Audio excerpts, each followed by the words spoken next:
which I'm having right now. I have South Carolina hair. My hair hasn't adjusted yet, so. Carolina right now? Yeah. Good. I wish I was at the beach. I'm trapped in the city. That's okay. Well, that's fun too. It'd be so much worse. I've been like, this is what happens when you have like a really short, choppy haircut that grows out for 3 months and doesn't see a stylist. So have a little This bit is the first mine's been out of a bun for a long time. So I can't go in a bun. I used to do that. Now it's too short for a bun. So I'm stuck.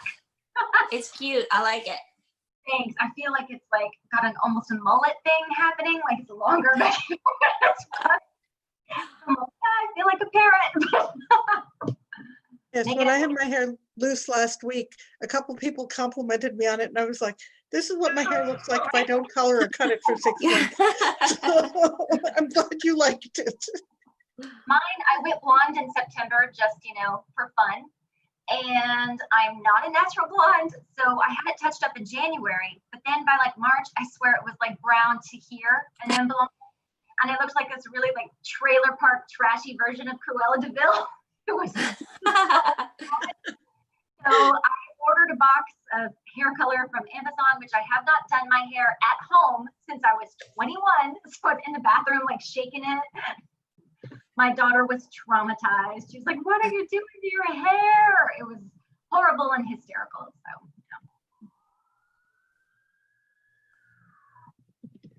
Okay, and it's now 8 o'clock. So you want to go ahead with your panel? We're all right, ears. we'll take it away. Well, I just want to welcome everybody for coming here tonight. And we're gonna, Grace's talk was so wonderful and so informative. She's definitely a hard act to follow. So if you're just joining us, I would definitely recommend you catch the recording of that one because it was really wonderful. What we are hoping to do here tonight will probably be a little bit different. Myself, Elizabeth Adams, and Lucy Marin are going to lead a discussion about tropes and specifically about the tropes that we see so often in JAFF. So we're really hoping that everybody came ready to talk and tell us about their favorites, their least favorites, and that sort of thing, because we would just love a lively discussion from everyone. So that said, I'm going to turn it over to Elizabeth, who's going to start us off by saying what exactly tropes are.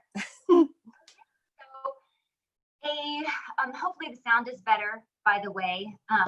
Do I still sound like I'm in a tunnel, or is it better, Jenna? It's a little tinny.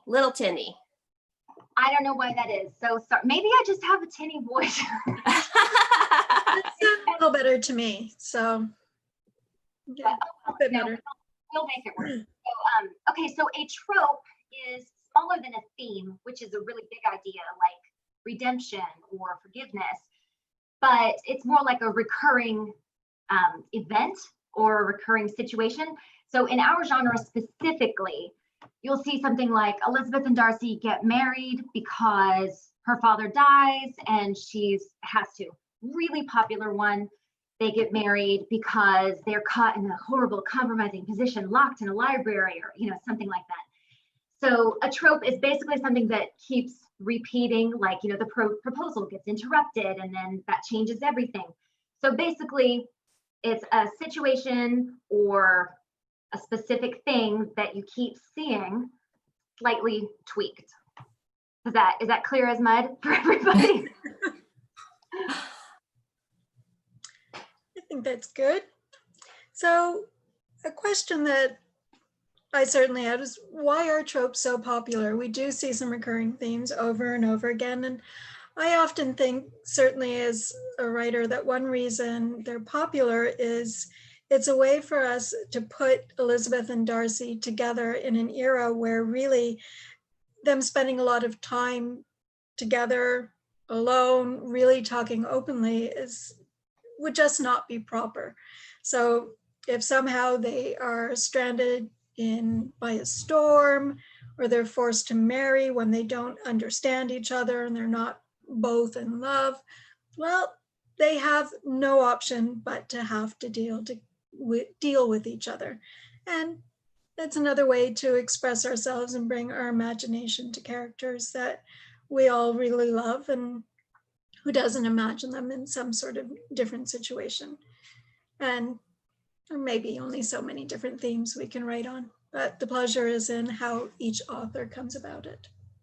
You know, and if I can add to that, Lucy, just I know as I was thinking about it, you know, and by the way, thanks to any of you who may have filled out our little survey we did. We got some really great responses, and we really did appreciate that so much. But I know for myself, I kind of gave some thought to it, and I was like, well, I guess by definition, JAFF people would like tropes because essentially we're reading about the same characters over and over again. So clearly recurrence is not like an issue for us. Like we like what we like, right? But it was and I saw Victoria, like, thank you. I just saw Victoria joined in. Victoria, please feel free to shout out. We're doing it casual here today. But Victoria wanted to know a little bit more about what we did, what we learned on the survey. And I would be happy to share that with anyone who'd like to see it. But I thought one interesting thing was just the first question was what the overall opinion of it is. And I was like, does anybody actually really hate the tropes, the classic themes that we see over and over again in JAFF? And of all our responders, only one said, no, I really hate tropes. I want to see something original. So pretty much everyone else was like, I don't mind, you know, I don't mind reading them. I like, you know, it gives you that level of comfort. You know, you kind of know where the story's going. But, you know, pretty much we're all pretty much okay with that. But like I said, I guess that's not a big shot because we're reading about our favorite people, aren't we? Was there any other Robin's question? asked how many people responded, Amy. We ended up with 62 responders, which I thought was amazing. Awesome. I think when I gave the information to you and Elizabeth, there were less. We got a couple more today, so that was fun. Yeah. So yeah, so that's kind of why they seem to go well. I have then the task of answering the question, what were the favorite tropes in JAFF? So I'm going to put that out to you all. What does everyone think the answers were? Any guesses? You're all muted. I think most of you are, but please feel free to unmute yourself and shout some stuff out at me. Forced marriage. Forced marriage was the number one. So the way we posed the question for those who did not get to see the survey, we said to pick 5, and forced marriage was the king. 72% of people love a forced marriage. I'm among them. I've never actually written one, but I do love to read them, and I don't know why, you know, I mean, I do love it. I'm like, why do I love it so much more than other things? I don't know, but it's definitely the king. Get busy. Oh, I hear they're my editors chiming in. Get busy on that. Okay, so how about I've got 5 more. What else do you guys think was the top 5? We should have like split up, done this like Family Feud style. Nicole, did you have a thought? I would think where they're stranded somewhere. I'm sorry. Oh, what? stranded somewhere? Yeah. Stranded somewhere, yes, and I'll throw that in as yes. There's some kind of weather or disaster that forces the couple together. And I know Abigail's here, and I think of her one where the rains came and washed out all the roads. That was a good one that I loved. So we liked a snowstorm. I don't know if Jack is still on here. He pushed him in a cabin with a bunch of snow. That's always a popular one. I don't know. Has anyone ever written one where sunshine like forces them together? That would be a struggle, I guess. Yeah, I'm here. And then I'm sorry, what? I'm here. You're here. Okay, so we would Jack with this snowstorm. Okay, and then we also, what's number 3? Anyone? It's very similar. Just a second, Amy, I'm going to interrupt. If you're the host, please put your screen on speaker view. Oh, sorry. Okay, let me see. See, I've already messed this up. Okay. All right. I think it's on there now. Okay, Have I mauled up the YouTube? Sorry, YouTubers. it's okay. It'll take a couple minutes to discover if that actually took care of it, but I'll get back to you if there's Okay. a problem. I knew we were in trouble the minute I was in charge of anything. Oh, it's good now. Okay, awesome. Mr. Bennett dies. Mr. Bennett dies. Let's see, that one was actually Mr. Bennett dies and or the Bennets are ruined was number 5. So well done. Melanie Rachel guessed Elizabeth is not a Bennett. Elizabeth is not a Bennett. That was one of them. Let's see. That was actually not a favorite. I know, gasp. No, actually, okay, I lied. It was listed on the group of favorites. It was not one of my top 5, but it was on there. It was on the list. So yay. And one thing I definitely learned with this survey was that for everything that's a favorite, it's somebody else's not favorite. So take that for what it's worth. What about, No, so the other one, oh, sorry, go ahead, Victoria. I was going to say second chances, like Elizabeth and Darcy get a second chance. That's a good one. I did not have that one. I should have consulted you before I made this survey, but I did not have that one. And after I had sent it out, I thought of a couple others, like, I mean, a love triangle. I didn't put anything on here about like a good love triangle. So, oh, okay. I see Deborah has weighed in. Hold on one second. How come I can't see the chat? Oh gosh, we've got a lot of chats. Elizabeth and Darcy forced to marry another. I think we're going to find that on another list. It was definitely not on the favorites list. No, the only one that we did not guess in terms of our favorites is really, really kind of similar to the weather one, but I had injury or illness as a separate scenario, basically. And so that was the other one that we're missing here in the top 5 that people love to, break Elizabeth's ankles or, make Darcy come down with consumption or something to get them together. So that's our favorites. That's our top 5 favorites. Okay, I'm sorry. I see a request here. Can I repeat the top 5? Okay, our top 5. Okay, we have the forced marriage. We have injury or illness forced the couple to be together. We have weather or a natural disaster traps them somewhere. And, oh, sorry, my dog just came in. And I missed number 5. I'm sorry. See, I just am not good at this organizational stuff. The Bennets are ruined and or Mr. Bennett dies. And then lastly, the one that we did not mention is that Darcy and Elizabeth are friends and love develops from there. And that's not one you see very often. I think because most of us, she starts off hating him, so it's hard to go to friendship from there. But yeah, that's a favorite. 40% of people love that one. So get going, JAFF writers. Pointing my finger at you too. So.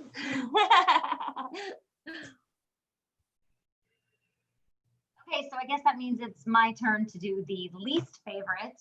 And I am not half so organized as Amy. So I was not thinking like all the 5 least favorite. I was just thinking the big least favorite. And it was kind of almost a tie. And just out of curiosity, what are y'all's least favorites? And yes, I say y'all's. You can make fun of me if you want. It's y'all is you all plural.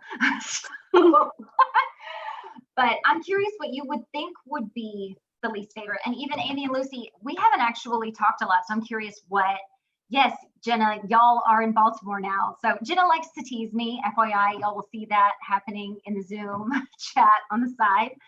But I'm curious what your least favorites are, you, the audience, as well as you, Lucy and Amy. So, okay, so married to someone else. Oh, they don't end up together. Yeah, I hate it when they don't end up together, like ever. Like, what is the point of that? So I read one. That's definitely, that's definitely. Why are we reading this? I mean, I have to say, like, I'm pretty much willing to give anything a read just to see what's going to happen. but if they're not going to end up together, you're gonna, I don't know. That's the deal breaker for me. Sorry for it. If anyone out there loves that, I can't get through that. Yeah, I'm with you. Somebody else said in the chat that one of them dies early in the marriage. Yeah, that's awful. I feel like I have read that. I feel like there might be. I think I did that. I did do that. Yeah. But it's just like a whole, like, I mean, it was like a whole thing. I mean, I don't know. I tried to make it work. It didn't. You have to spill which book was it? Because I don't remember this. Maybe I blocked it. It wasn't a book. It wasn't a book. I posted it at AHA. I know my buddy Jan, I think she's still on here. She's like, that's the one of yours I've never read and I won't read. Is it a short story? Yeah, it's pretty rough. Is it the one where Hearst shoots him with a rifle accidentally in the very beginning? No, it was a Wickham thing. Oh, never mind. I do know the one it is. I know, Yeah. and I did look it out. And Deborah has recommended warning labels. That's a good idea, Deborah. Yeah, that's not a bad idea. And the title for Amy's book is irrelevant because it's not published, right? Like it's not public. No, and it's not even available on the boards anymore. And honestly, it probably never will be published because why publish a bloodbath? Why just make people cry? I can just come to your house and smack you if you'd prefer, you know? Never be able to show her face in this town again. So Oh my goodness. Debbie has written. I'm sorry. Go ahead, Lucy. No, I just saw one that Debbie has written here. The one I read, Elizabeth dies in childbirth, which isn't bad enough, and Darcy becomes addicted to opium. I mean, that's too much angst even for me. Like, I'd dream it. I'd never write it. Time travel, or not time travels, but he like becomes immortal and gets reincarnated or something like that. Is that the one? Because I did read something crazy like that years ago, but I was like, it's just weird enough that I'm going to keep going. But anyway, I will say this though, one of my top favorite stories, which is so sad. It never fails to make me cry. It's not published. It's on the board. I think it's at DWG somewhere. Sarah's story. Now, Elizabeth does not die young. She's older. She lives her life. But I mean, yeah, like Elizabeth is dying, but beautiful story. I love it. Whenever you need a good sob, that's where you go. Go to Sarah's story because it's fantastic. But ugh. I 100% agree. I cannot second that enough. It's such a fantastic story. And it's not like she's dying the whole story. No. It's very nostalgic, very bittersweet. Yeah. So I love that. I agree. Who's the author? Who's the author? Who's the author of Sarah's story? Who is the author of Sarah's story? Gosh, I can barely remember my stories. Anyone know? I don't know, but if you search on the index, Sarah's story, or even throw it up on Facebook because it's really old and everybody has read it. So someone will be able to send you a link or something like that. Okay, thank you. I don't know who it is though, off the top of my head. But it is really, really worth the read. So according to our poll, the least favorite tropes, it looks like it's a really close tie between Elizabeth or Darcy is married to someone else. I did that. Sorry. Although, I don't know, I think it worked out. But anyway, and then omens or magic or signs. So I'm guessing that encompasses kind of all the fantasy. I would say that includes all of that. It seems to be kind of overwhelmingly not a favorite. I'm actually a little bit surprised that it's disliked quite that much. I understand why the marriage is disliked, but I'm surprised about the magic one, because there are some magic stories that are super popular, especially on the boards. So I'll admit to being a little surprised by that. The whole thing is, I believe the way the question was worded, I think threw people off, because I marked in there I didn't like it because it's like omens. If it had been separated where it's just a magical story or wizards or dragons, I think it would have rated very highly. There's the onums part, like it's their destiny and angels or spirits. That's where I understood the question to say. So maybe that's the reason it rated as low as it did. Yeah, that's a little double-barreled, isn't it? So, so yeah, that. I think so. I think too, like, I honestly, like, you know, like I said, and I noticed this looking at most favorite, least favorite, you know, I think we all kind of have our like sub niche of JAFF, you know what I mean? So it's like, maybe like it doesn't appeal to the vast majority, but there's a group that like loves it a lot, you know what I mean? And like, I know like, you know, like Grace's Dragon series is so much fun. I wouldn't say that though that then I love dragon stories, but I do love hers. So I mean, it's sort of like, I don't know. I think anything in the hands of a skilled author can really sing. And you know, for me, that's why I always try to read something that even if I don't like, except like I said, except for Married to Somebody Else or Not Going to End Up Together, that I can't do. But anything else, I try to jump in, see what happens. Yeah, I think the nice thing about the magic stories particularly is they create a nice bridge because a lot of younger readers, specifically teenagers like those, I have a teenage daughter. Anybody else who has a teenage daughter, we can all commiserate together. But let's just say that our literary tastes don't exactly mesh. So we have had the hardest time trying to find movies to watch together, books to read together. So oddly, she started Maria Grace's Dragon series like just this week because I read one of Maria's books and I had read the earlier part of her series earlier, like last year I read the first, and now she has this new one coming out. So I was like, okay, I'll look there. So now my 14-year-old daughter and I are reading it together because it's JAFF like I like, but fantasy like she likes. So it's for that purpose alone. I'm grateful that there are some, you know, fantastical JAFF stories because otherwise we would have like nothing to talk about. So, yeah, and you know, and again, like that is one thing that I think is so important, and why I personally feel really really good that like people do continue to try to push boundaries and take JAFF into other places, because I mean, let's face it, like some of us who have maybe been reading JAFF a long time are not getting any older or any younger. We are getting older. All of us are. I wish I wasn't. I will be young forever. You know, we want to keep appealing to the younger people, and we want more and more people to fall in love with Pride and Prejudice. And so I think magic is a very, you know, the stories with the magical elements, the enchantments, those are the things that I think will help us bridge. Yeah. I'm going to try to butt in. I think we're seeing. Can I butt in a moment? Yeah. Lori Lillian says that Sarah's story is, the author is Stacy B., her DWG pen name. For those awesome. Thank you, Lori. We remember, we love it. We just can't remember who wrote it. Unfortunately, that happens all the time.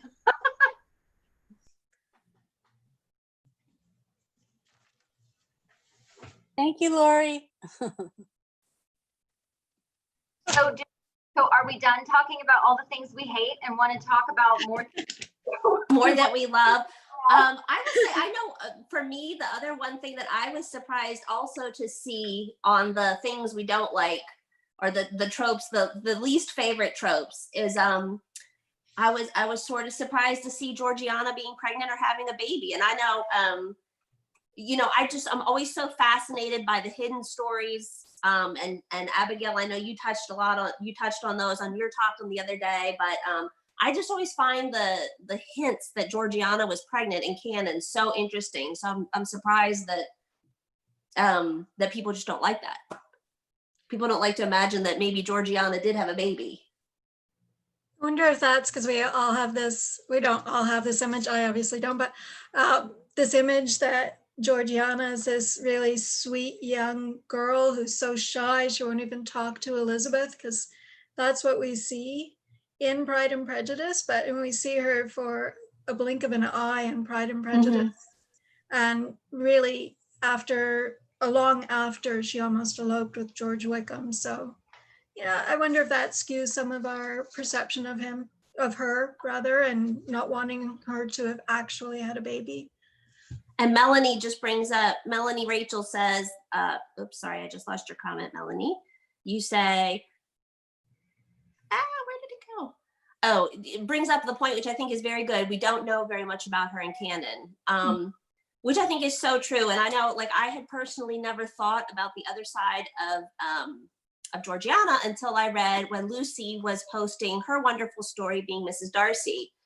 And with her fantastically wretched Georgiana, who is just, you know, the worst. But yeah, but I got a lot I of remember strong thinking at reactions the to that. time, Yep. you know, we never really addressed the fact that when Elizabeth does meet Georgiana, it is, you know, basically a full year since her near elopement. So a lot could have changed in that year. I mean, I know, you know, again, going back to those of us who have had the care and feeding of a teenage girl, a lot can happen in a year, a lot can change. So the Georgiana we meet might have been totally different from the Georgiana of just a year earlier that tried to elope. So yeah, I don't know. Georgiana is an interesting character to me. I like to think about what she might have done, what she might have got up to. Yeah, I think one of the reasons we don't want that to happen to her also, though, is that she's 15 at the time. And we've all obviously been 15 and know 15-year-old girls or have a 15-year-old girl. And just the idea of her going through that and being pregnant in that situation, and even in that time period, is just so horrible. Like, we just don't want that for her. You know, I think it was Jenna that we feel bad for her. Like, we like her, she has our sympathy. Why do we, even if we don't like her, we at least sympathize a little bit. So why do that to her, poor thing? Like, I just feel bad, you know, knocking up some poor 15-year-old girl. Yeah. Well, we do a lot of rather horrible things to them, though, don't we? I was thinking that as we're looking at some of the lists of things we really like: disasters, disease, death. We're kind of morbid. And really, and she is 15, so I understand that because I do have a teenage daughter myself. So yeah, I don't want her to have to go through anything like that now in the 21st century, let alone back in the 19th. So, yeah. Sorry, my cat is knocking things all over the place. Okay, should we move on to the next thing? We have lots of time still for conversation, so anyone who wants to put things down more. Oh, Maria Hudson wrote, how did the love triangle fare? Yeah. Sadly, I forgot to put love triangle on the list. And that was one of those that afterward, I really should have probably done this survey in more than like a nanosecond, which is how long it took me to put it together. But I don't know. Yeah. What does everyone think? Love triangle, love it, hate it? On the triangle. Some of them I really like. And Joanna Starnes has a fantastic book, The Unthinkable Triangle. And it's so good, but I swear, like 2 bars of dark chocolate and 3 glasses. While I was reading that book, I was just like crying. And we were on vacation. We were at the beach, and the kids come running up to me out of the water, and all 3 of mine were little at the time. And my youngest is like 2 years old, and she's like, "Mommy, why are you crying?" Because it's so sad. So it is intense because I'm a fan of Colonel Fitzwilliam generally, but I don't love to torture him. But at the same time, I love to torture him because it just makes for such a good story. So yeah, I think it depends. For me, it depends on the triangle. I sort of kind of had that in my book, On Equal Ground, like not really, but almost. Elizabeth has her first husband, and Darcy's like aware of her, but not in love with her. And it's not until she's widowed that he, picks her. But it's a similar kind of idea. And I think if the triangle's done properly, like you said, Amy, if you in the right hands, I'll read anything. Yeah. Yes.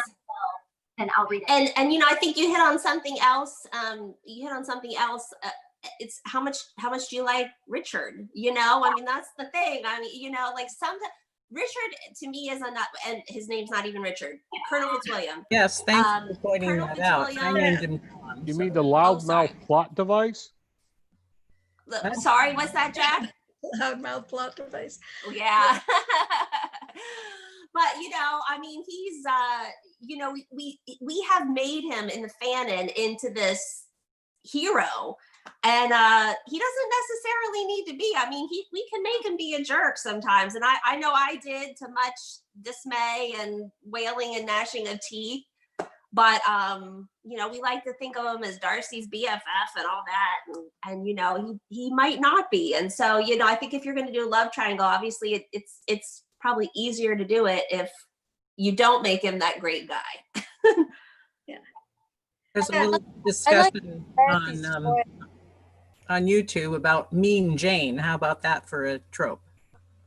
Mean Jane, that actually, so we have our list here, the favorite trope that's not listed, and people said they want to see more of either Mean Jane or Strong Jane, and those are two different things, I know, but yeah, that's an interesting one. I do like a strong Jane. I don't love a mean Jane because I feel like, I don't know, I'm from a big family, so I kind of relate to this whole Bennett dynamic, the Bennett family dynamic. There are 5 sisters in 7 years. There are 6 of us in 10 years, but mine is completely different. I'm the only girl. I have 5 brothers. And I just know how much your older siblings affect you. So I think with Jane being so close in age to Elizabeth and older than her, I think if she were mean, there's no way that doesn't affect, firstly, the entire family, but especially Elizabeth, who would have been her childhood playmate. So then I start thinking realistically, this changes everything, not just Jane's character. So I struggle with mean Jane, but I do love a stronger Jane. I've done that myself, kind of showed her character evolution, if you will. So I do like that, but the mean one is just really hard for me to buy personally. I think for Mean Jane, like I know I've seen it sometimes where there are circumstances that Jane faces that make her get a little bit bitter. And I can dig that. You know, like I'm all about circumstances. If you write me a reason, like I don't just want Jane to be outright hateful for no apparent reason, but if you write me a good reason, I'm in, I'm down. Yeah, if something happens to her and we understand, you know, why. Yeah, I'm with you. Again, anything in the right hands, I can get on board with. But yeah, if she's just hateful, like she's just born that way, or she's my least favorite, and I probably should not say this because I'll piss people off, but my least favorite trope, if you will, is Jane is actually like this horrible, evil cow, and she's just tricking everybody the whole time. So everyone thinks she's sweet and nice, but secretly she's like this manipulative, greedy little plotter. And I just have this really hard time with thinking she could be that fake all the time, like 24/7 be fake. But there are several stories like that, and every time I see them, I'm just like, oh, here we go again.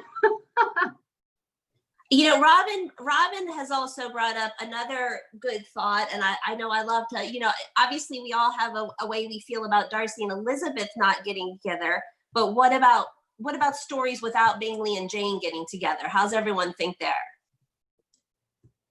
I'm okay with it. It's cool. I know I've seen it both ways. I've seen people get really upset about that. You know, some people do. Go ahead. Depends who it is.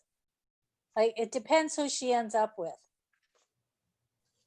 You know, like if it's, I never mind if it's Richard well, Colonel Fitzwilliam.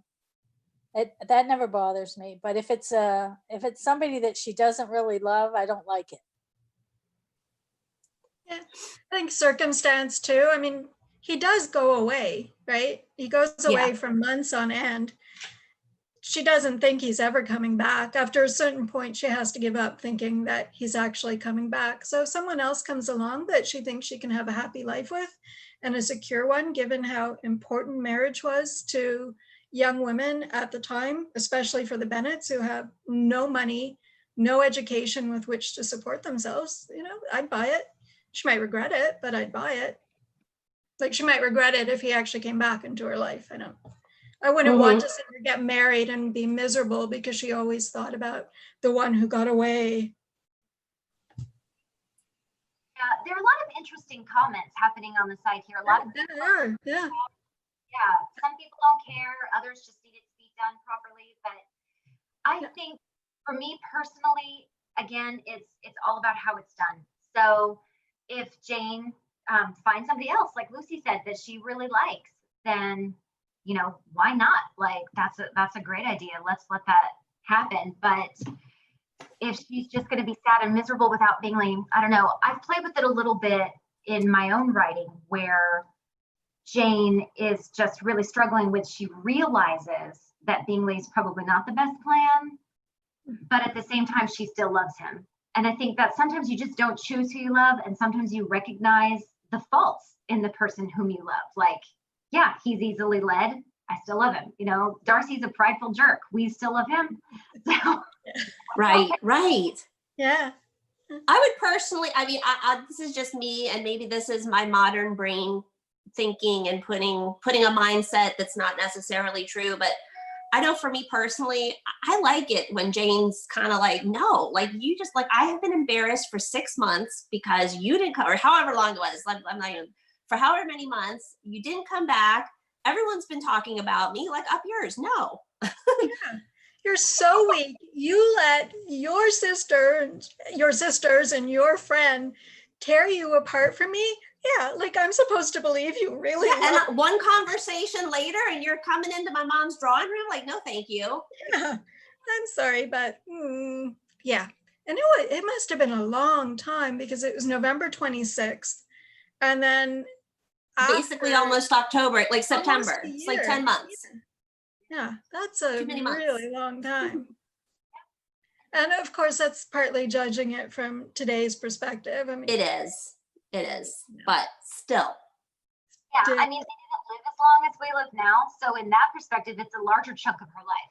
But also people would be gone for these huge periods of time because travel took so long. So I don't know. I think she does forgive him really easily, but at the same time, that's very Jane. Like that's the whole point of her. And I think that's why she needs a really good, kind person, whether it's Bingley or somebody else, because she's so easy to take advantage of. Like you could just all over totally. Her.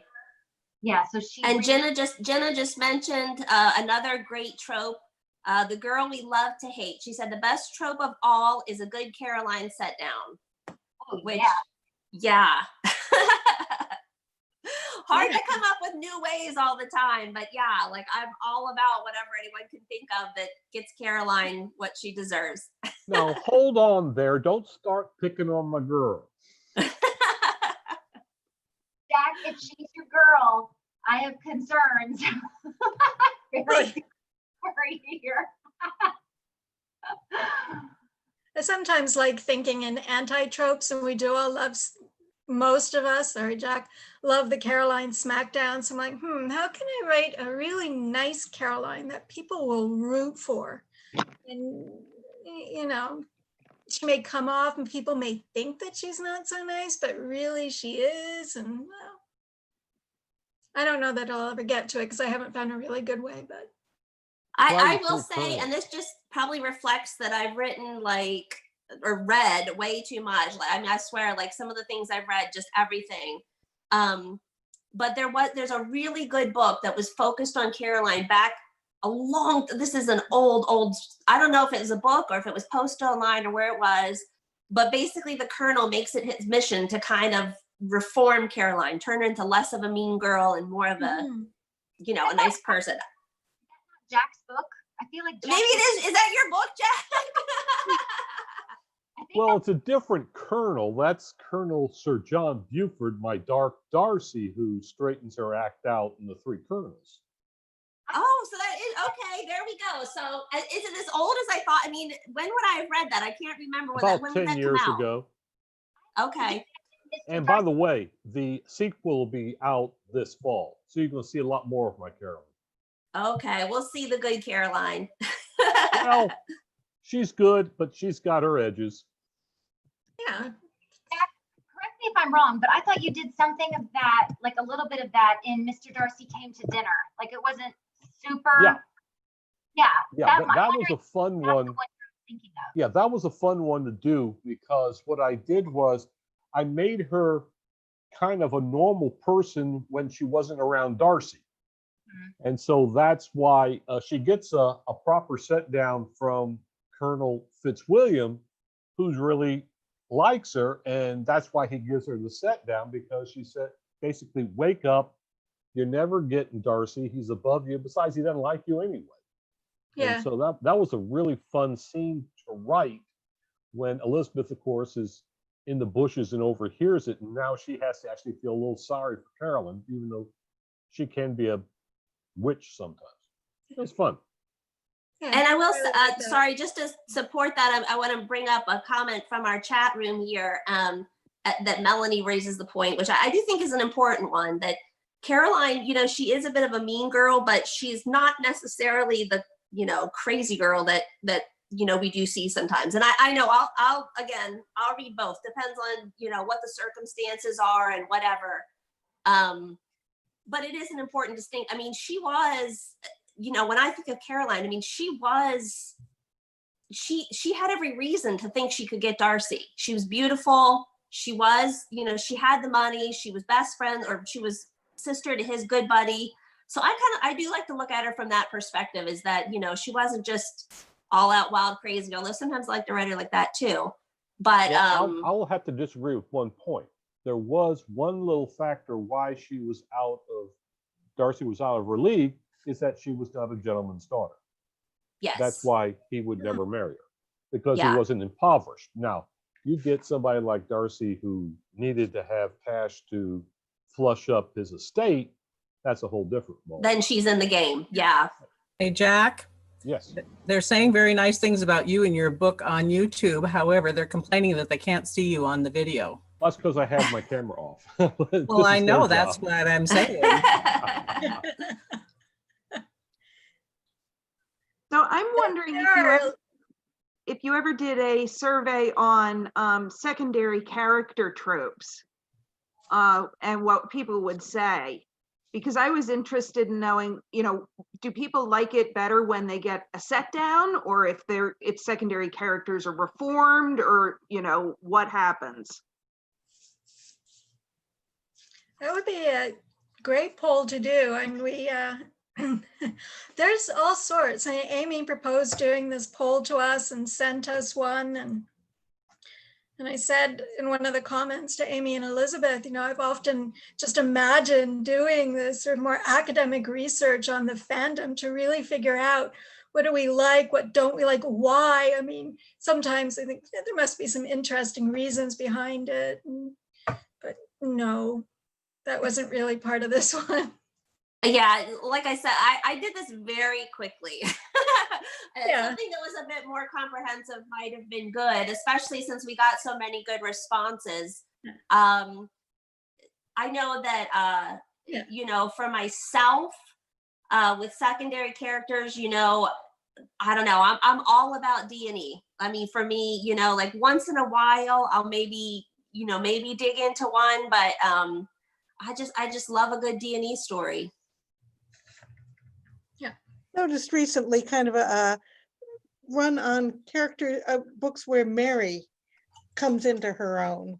And I find that very interesting, that Mary is now so much more popular than she used to be.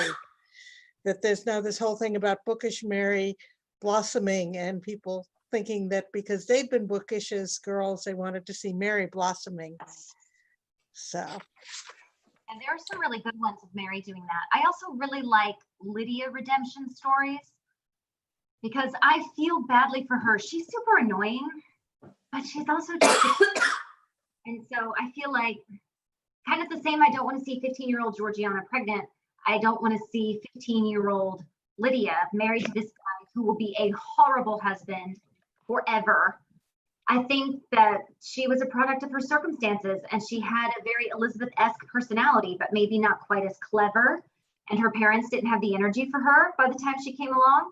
And so they just let her do whatever to keep her, to get her to be quiet. And I think she's very much a victim of her parents' exhaustion. And I think it would be interesting to see, like, what would have happened if a Lydia type character had been born first and a Jane type character had been born last.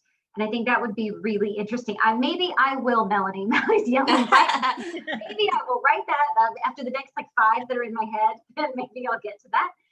But I do like seeing Lydia redeemed because I think there is possibility for her. And Lucy was mentioning earlier about something happening, or maybe it was you, Amy. Sorry, I'm too many voices. But if something happens to change a person, so if Jane can become bitter by circumstances, then surely Lydia can become better by circumstances. So I think Wickham would probably make her realize what an idiot she'd been quickly, and she might grow from that, especially if she came across a mentor type person or some way, some catalyst to get her there. I would like to see that.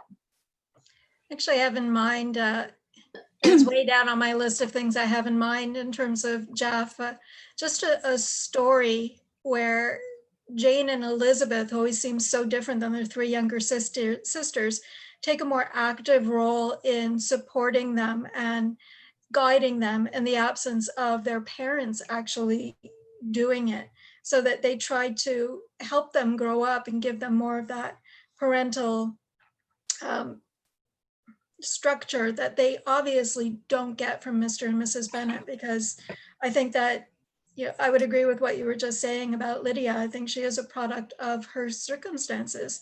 She's indulged, she's allowed to do whatever she wants. Her parents have ceased caring, and they just, Mr. Bennet just makes sarcastic comments at his wife and about his daughters and on and on. So Jane and Elizabeth are certainly different than Mary, Kitty, and Lydia. What if they played more of a role in their lives and really acted like big sisters? So. I've always kind of looked at the 5 Bennet sisters, and it's kind of like the 5 sisters. Elizabeth is like all of Elizabeth's 4 sisters have some quality that she has as well, but just it's underdeveloped in the rest of them. Like Jane, Elizabeth is sweet, but she's also intelligent. So it's a different kind of sweetness. Like Mary, she's smart. She wants to apply herself to her books and so forth. But Mary doesn't have the humor and the more sensible side of it to not let that take over as a dominant thing. Like Lydia, Elizabeth, is vivacious. She likes to have a good time. But with Lydia, that was all it was. So I think it's really an interesting character study if you look at the other sisters as sort of the parts of Elizabeth's whole, and you realize like it can be developed out of them. Mm-hmm. Yeah. I might jump in just to one final thing that was on our survey. It might be interesting was some of the favorite tropes that weren't covered in the survey. Somebody way back on the chat list now asked what was included in it. So I'll tell you the options that there were for favorite and least favorite tropes. Forced marriage, weather or natural disaster, injury or illness forces a couple together. The Bennets are ruined through death, Lydia's elopement, and so on, and Darcy has to save Elizabeth. Elizabeth is a servant, governess, or companion. Elizabeth is not a Bennet. Elizabeth or all of the Bennets are titled. Omens, magic signs. Darcy or Elizabeth is an otherworldly creature. Elizabeth or Darcy is married to someone else. Darcy and Elizabeth are friends and then fall in love. Georgiana is pregnant, has a baby. So there were some other ones that came up in this fill in the blank, whatever you like sort of ones. Abuse of power tropes in the forced marriage scenario, which can build on some of the other options. And then within forced marriage, of course, there are a variety of other tropes. Elizabeth not wanting to marry Darcy, but doing it for economic reasons was one we talked about. Elizabeth and Darcy married to avoid marriage to someone else, especially Collins, but there's a possibility of Darcy wanting to marry Elizabeth so he can avoid marrying Anne de Bourgh. I've seen that one done too. serial novel type intrigue as a backdrop, something that would include melodrama to go along with the romance, and a duel or two. Whoever wrote that, if you're here, I like the and a duel or two part, especially. Similarly, Darcy and Elizabeth work together to solve a problem of some type, or enemies force Darcy and Elizabeth to work together. Another way to throw them together, I guess. Elizabeth saves her family from ruin. I like that, where she's sort of that strong, more active one who manages to save her family, rather than having Darcy swoop in and do it for her, which is more Regency appropriate. He would be the one with the power. However, we get to insert our own fantasies in here too. Georgiana helps Elizabeth and Darcy get together. That's been done, certainly. Elizabeth escapes forced marriage to Collins. We all love that. Darcy and Elizabeth meet when they are young. Georgiana is in difficulty and meets Elizabeth before Elizabeth and Darcy meet. Or similarly, Elizabeth is known to Darcy's relatives before Elizabeth and Darcy meet. Darcy is not the heir to Pemberley, and he's on a different path than that in Pride and Prejudice. Variations that start from when Elizabeth leaves Lambton. Got my list here. Time slips. Mary has a larger role and is more of a vibrant character. That one's come up in the discussions already, and it can extend to other characters. Mrs. Bennet is better or improved. Mr. Bennet is better or improved. And similar to what Elizabeth was saying about if Jane was bad, if we make the parents better in some way, that would have real repercussions, I think, along the whole chain of things. One we see a lot that wasn't specifically mentioned is when Andeborg is changed a lot. She's made a lot more lively, not sickly at all. She interferes, she helps Darcy to win Elizabeth. So we certainly get some of that happening. Just a couple more here. This one I think will be kind of controversial with a lot of people. Darcy has or had a mistress, leaving Elizabeth having to deal with there being, quote, 3 people in their marriage. Later resolutions, which I assume means more time passes between when they are separated in Lambton or earlier until they get married. And finally, another one that might cause some stronger reactions. Elizabeth has gone through some sort of hardship, such as assault or the loss of her family, and Darcy helps her deal with her grief. And kidnapping might be part of that, but somebody else could be kidnapped as well. So there we go. TC wrote, no, I don't like Darcy to have a mistress, even before he met Elizabeth. Gina, no mistress. What has been written about Darcy not being the heir or not being rich? I've read a couple, been wondering what kind of man he would be. I have in mind a story where he's not rich. It's sort of a mashup of Georgette Heyer and Pride and Prejudice. And I know there's one that was unfinished on DWG a while ago. I can't remember what it was called though, a long time ago. Which one are you thinking? Can you remember which one that was? And so I couldn't hear you. Sorry. Do you remember the name of the one you think was a mashup? There was one that came out, or that was just recently published in the last year, where Darcy's the second son and he's a naval captain, like an old classic JAFF, and I can't for the life of me think of the name of it. Mm-hmm. But I'm sure one of you knows. Is that Fair Stands the Wind? Fair Stands the Wind, second son. Melanie Richard has mentioned a couple. Fair Stands the Wind and Second Son. I remember Second Son, and I remember both of them. Yeah. And of course, Lucy, you have yours coming out where he's raised as a Lucas. Yes, that's right. A little bit of a twist on the Elizabeth is not a Bennet. Well, Darcy doesn't know he's a Darcy, so that. So this might be that was really, people don't like that too much, but I'm only sort of here to please. A long time ago. I don't remember when you first posted it, but I so wanted her to like yell at him and say, like that a William Lucas is worth 100 Fitzwilliam Darcys, and I was just yell it, just say it. Tell him. But can never happen. Like, I wanted her to get really mad. Yeah, But yeah, that is a good. When is that one coming out? next April. Oh, that's exciting. I Mhm. didn't know that. See, look, guys, we're getting advanced info here. Yeah, that's right. No, it's not as, obviously it's not a secret. So I wasn't even the one to spill it. So yeah. Yeah. Jack wrote that he hates perfect Lizzie, stupid Darcy. Yeah. Yeah. Too Kind of black and white. one-dimensional. Yeah. Stupid characters, actually. I hate really two-dimensional characters. I understand when it's a secondary character who is a foil for the main character. Okay. Yeah. But don't make a main character so flat, like where Yeah. they have no struggles and no difficulties and they never second guess themselves and they're so perfectly perfect all the time. I hate that. And Robin wrote perfect Darcy, shrew Elizabeth. Yeah, that's yeah. It's not much fun to read or write, you know. Does it make a difference if any of these tropes are in Regency or modern stories?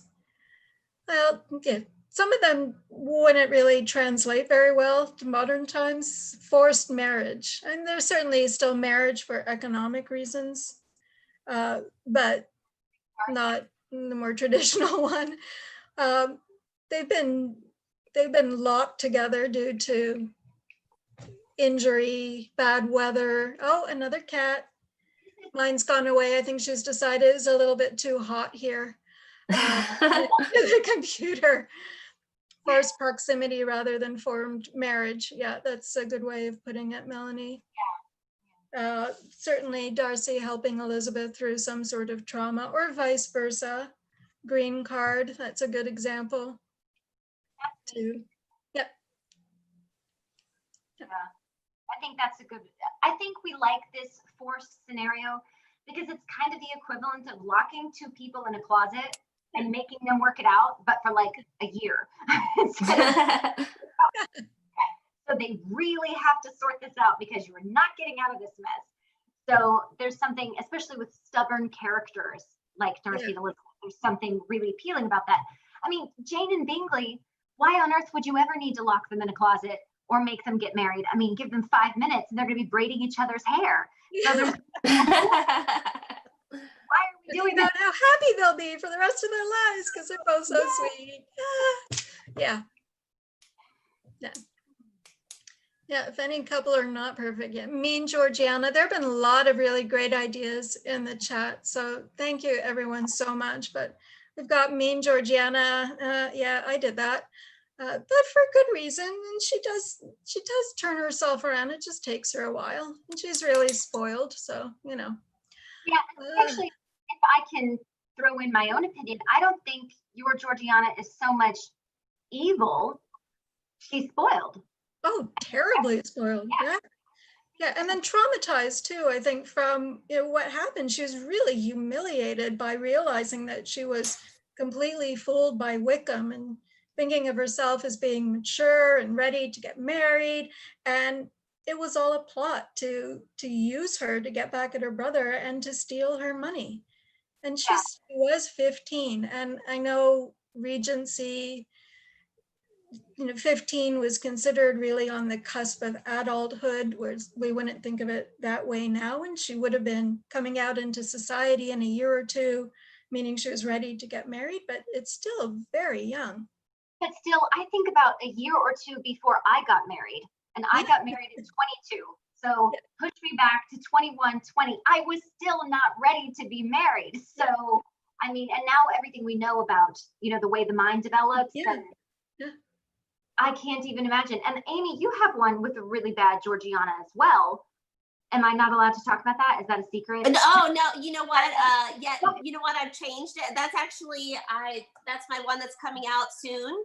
And actually I have changed that a little bit for a lot of the reasons that we're talking about here, is that Georgiana was just so young and, just thinking more about the reality. I don't know if anyone else has thought during this whole COVID shutdown, like how much like Regency England must have been like, you know, you really start to realize how a talk with your neighbor is like huge because it's like a day event, you know. And you know, it really, like, you think like, yes, 15, 16, so young, but also like you've been off on a farm somewhere, like maybe having seen like 6 people, and like Georgiana, you know, she went to school with just other girls, and I'm thinking, what has the life experience of this girl been like, really? Like, I mean, you know, and then she meets George Wickham and she thinks she's in love. Like that had to be really devastating. Like when you really put yourself in the mindset of a teenage girl and just try to really look at that, it's stunning. It's really like almost stunning when you think about it. So yes, I know exactly. Yeah, a willful misunderstanding. And if anyone, I mean, if anyone wants to stick around and hear me read, I'm not a great reader, but I'm going to try to read you. So maybe I'll read a little to you. But yeah, Georgiana's not the baddie in that anymore. So Would have been really, really sheltered too, right? So not only zero life experience, which I guess is the same sort of thing, but really sheltered from. Really sheltered.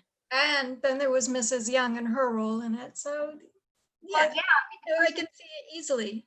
it's the person you trust, because a companion wasn't just like a babysitter who was randomly there to make sure that servants got paid on time and you never ran out of candles. I mean, she was there to guide Georgiana through social situations. So her role was essentially a mentor. And of course she listened to her, especially, I mean, this is a poor motherless child. She doesn't have any female guidance in her life. We don't know about Colonel Fitzwilliam's parents, whether or not his mother is living or involved with Georgiana. The only aunt that we know, like older female relation that she has, is Lady Catherine. I mean, come on. Yeah. Don't feel sorry for her just based on that. So of course she has no idea. Of course she's a prime target and super gullible and going to make a million really horrible mistakes and stupid decisions. It's really shocking that she ever makes a good decision. Yeah. And to be honest, I don't know about anyone else. I mean, you know, again, just questioning decisions here, but I've always wondered why, because I've gotten the, you know, it says in canon that Georgiana made her home mostly in London. Wouldn't Mrs. Reynolds have been a much better influence? I don't know. I mean, I'm Darcy. I probably would have let Mrs. Reynolds had more to do with her. That's another trope, though, that isn't it? Right? You've got the wise Mrs. Reynolds who really does, has been like a mother to them. I don't know how much that would have been realistic. Certainly, you've got people who are very close to their maids or their manservant because they would have seen them more than seen their parents almost. Although she speaks so fondly of how he was when he was 4, I sort of assume, you know, I think there's more of a strength for it that she was kind of involved, you know, because she, you know, but you're right. It never says it outright. It never says that outright. She could have been.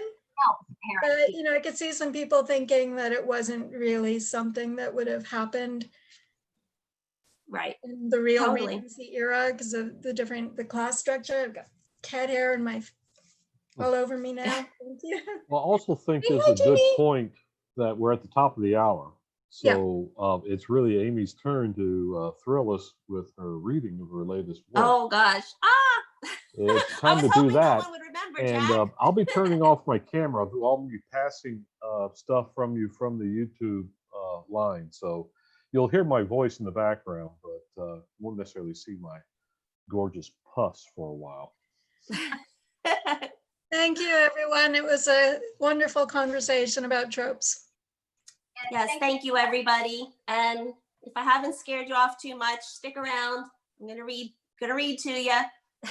I actually have a choice for you because I've got 2 books coming out this summer.